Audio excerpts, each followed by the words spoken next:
എല്ലാവർക്കും സുഖമാണെന്ന് വിശ്വസിക്കുന്നു. 18 മുതൽ 65 വയസ്സ് വരെ പ്രായമുള്ള സ്ത്രീകൾക്കുള്ള വിവിധ കേന്ദ്ര സംസ്ഥാന സഹായ പദ്ധതികളെ കുറിച്ചാണ് ഈ ഒരു വീഡിയോയിൽ നിങ്ങളുമായിട്ട് പങ്കുവെക്കുന്നത്. സംസ്ഥാനത്തെ സ്ത്രീകൾക്ക് 1000 രൂപ പെൻഷൻ സംസ്ഥാന സർക്കാർ പ്രഖ്യാപിച്ചപ്പോൾ ഇപ്പോൾ കേന്ദ്ര സർക്കാരിന്റെ ഭാഗത്തു നിന്ന് രാജ്യത്തെ സാധാരണക്കാരായ ലക്ഷക്കണക്കിന് സ്ത്രീകൾക്ക് ഏറെ സന്തോഷം പകരുന്ന പദ്ധതിയുമായി കേന്ദ്ര സർക്കാർ വരികയാണ്. സ്ത്രീകൾക്ക് ജൻധൻ ബാങ്ക് അക്കൗണ്ടുകൾ വഴി വായ്പയും ഇൻഷുറൻസ് പരിരക്ഷയും അടക്കം നൽകാൻ സർക്കാർ പദ്ധതി തയ്യാറാക്കി. ഫെബ്രുവരിയിൽ അവതരിപ്പിക്കുന്ന ബജറ്റിൽ ഈ പദ്ധതി പ്രഖ്യാപിക്കും എന്നുള്ളതാണ് റിപ്പോർട്ട്. എല്ലാ വർഷവും സാമ്പത്തിക സേവനങ്ങൾ ലഭ്യമാക്കുക എന്ന ലക്ഷ്യത്തോടു കൂടിയിട്ടാണ് ഈ നീക്കം. ക്രെഡിറ്റ് കാർഡുകളും വായ്പകളും സ്ത്രീകൾക്ക് വേണ്ടിയുള്ള പ്രത്യേക ഇൻഷുറൻസ് പദ്ധതികളുമാകും ബജറ്റിൽ പ്രഖ്യാപിക്കുക. കേന്ദ്ര സർക്കാരുമായി ബന്ധപ്പെട്ട വൃത്തങ്ങളാണ് ഇക്കാര്യം അറിയിച്ചത്. ഗ്രാമീണ സംരംഭങ്ങൾക്കും സ്വയം സഹായ സംഘങ്ങൾക്കും എളുപ്പത്തിൽ വായ്പ ലഭ്യമാക്കാൻ കഴിഞ്ഞ ബജറ്റിൽ അവതരിപ്പിച്ച ഗ്രാമീൺ ക്രെഡിറ്റ് സ്കോർ നടപ്പിലാക്കുന്ന കാര്യം സർക്കാർ പരിഗണനയിലാണ്. ഇൻഷുറൻസ് പരിരക്ഷ ലഭിക്കുന്ന ജൻ സുരക്ഷാ പദ്ധതിക്ക് കീഴിൽ ഇൻഷുറൻസ് പ്ലാനുകളും കവറേജുകളും വർദ്ധിപ്പിക്കും. ഉയർന്ന ഇൻഷുറൻസ് പോളിസി തിരഞ്ഞെടുക്കാനുള്ള അവസരം നൽകാനും സർക്കാർ ആലോചനയുണ്ട്. നീതി ആയോഗ് നൽകിയ നിർദ്ദേശപ്രകാരമാണ് കേന്ദ്ര സർക്കാരിന്റെ പദ്ധതി നടപ്പിലാക്കുന്നത്. പ്രവർത്തനരഹിതമായ പ്രധാനമന്ത്രി ജൻധൻ യോജന അക്കൗണ്ടുകൾ സജീവമാക്കുന്നതിനുള്ള പദ്ധതികളാണ് നീതി ആയോഗ് നിർദ്ദേശിച്ചത്.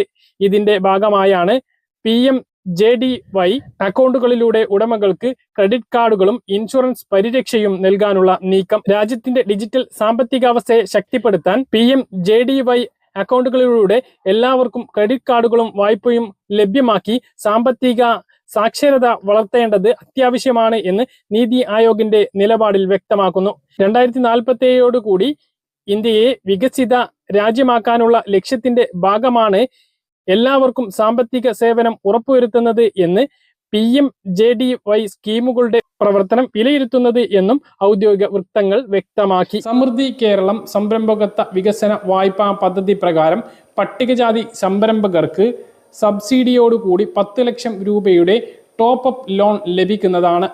ഇതിൽ 2 ലക്ഷം രൂപ പരമാവധി വരെ ലോണിന്റെ 20% സബ്സിഡിയോടുകൂടി വായ്പയിൽ ഇളവ് ലഭിക്കുന്നതാണ്. നിലവിലെ സംരംഭങ്ങൾ വിപുലപ്പെടുത്തുന്നതിനും നിലവിൽ കുടിശ്ശിക ഇല്ലാത്ത വായ്പകൾക്കും അപേക്ഷ നൽകാവുന്നതാണ്. അതായത് നിലവിൽ കുടിശ്ശികയില്ലാത്ത നിലവിലുള്ള വായ്പകൾക്കും ഈ പദ്ധതിയിൽ ഉൾപ്പെടുന്നതിന് വേണ്ടി അപേക്ഷ നൽകാം. പ്രായപരിധി 65 വയസ്സ് വരെയാണ്. വനിതകൾക്കും ദുർബല വിഭാഗങ്ങൾക്കും മുൻഗണനാ വിഭാഗങ്ങൾക്കും ഈ ആനുകൂല്യം ലഭിക്കുന്നതാണ്. വിശദ വിവരങ്ങൾക്കും അപേക്ഷയ്ക്കും കേരള സംസ്ഥാന പട്ടിക വർഗ വികസന കോർപ്പറേഷൻ ഓഫീസുമായി ബന്ധപ്പെടാവുന്നതാണ്.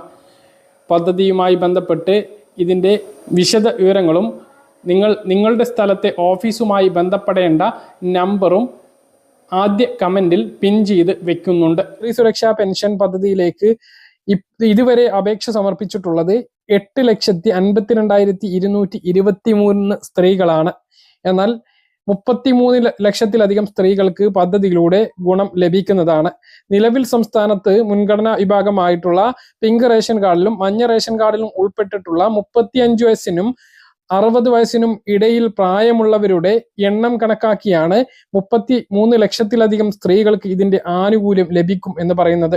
എന്നിട്ടും ഇതുവരെ 9 ലക്ഷത്തിന്, അതായത് 8 ലക്ഷത്തോളം ആളുകൾ മാത്രമാണ് അപേക്ഷ നൽകിയത്. അത് എന്തുകൊണ്ടാണ് എന്ന് പരിശോധിക്കുമ്പോൾ ഒരു തെറ്റിദ്ധാരണ കൊണ്ടാണ് എന്നാണ് മനസ്സിലാകുന്നത്.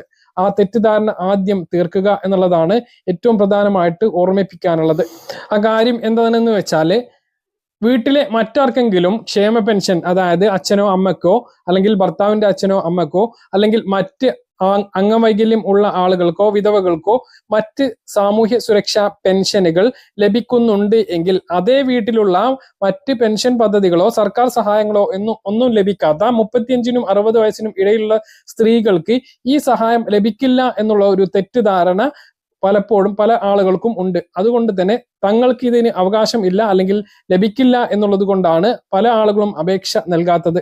അതുകൊണ്ട് തന്നെ ഇപ്പോൾ തെരഞ്ഞെടുക്കപ്പെട്ടിട്ടുള്ള പഞ്ചായത്ത് മെമ്പർമാർ, മുനിസിപ്പൽ കൗൺസിലർമാർ, ജനപ്രതിനിധികളെല്ലാം ഇക്കാര്യത്തിൽ ഒരു ഗൗരവത്തിലെടുത്ത് ഇത്തരത്തിൽ തെറ്റിദ്ധാരണ കൊണ്ട് ആരെങ്കിലും അപേക്ഷ നൽകാതെ ഇരിക്കുന്നുണ്ട് എങ്കിൽ ഒരു ബോധവൽക്കരണം നിങ്ങളുടെ വാർഡ് തലങ്ങളിൽ നടത്തണമെന്ന് കൂടി ഓർമ്മിപ്പിക്കുകയാണ്. അപ്പോൾ വീഡിയോ കാണുന്ന എല്ലാവരും മനസ്സിലാക്കുക, എല്ലാവരും മറ്റുള്ള ആളുകൾക്ക് കൂടി പറഞ്ഞു കൊടുക്കുക.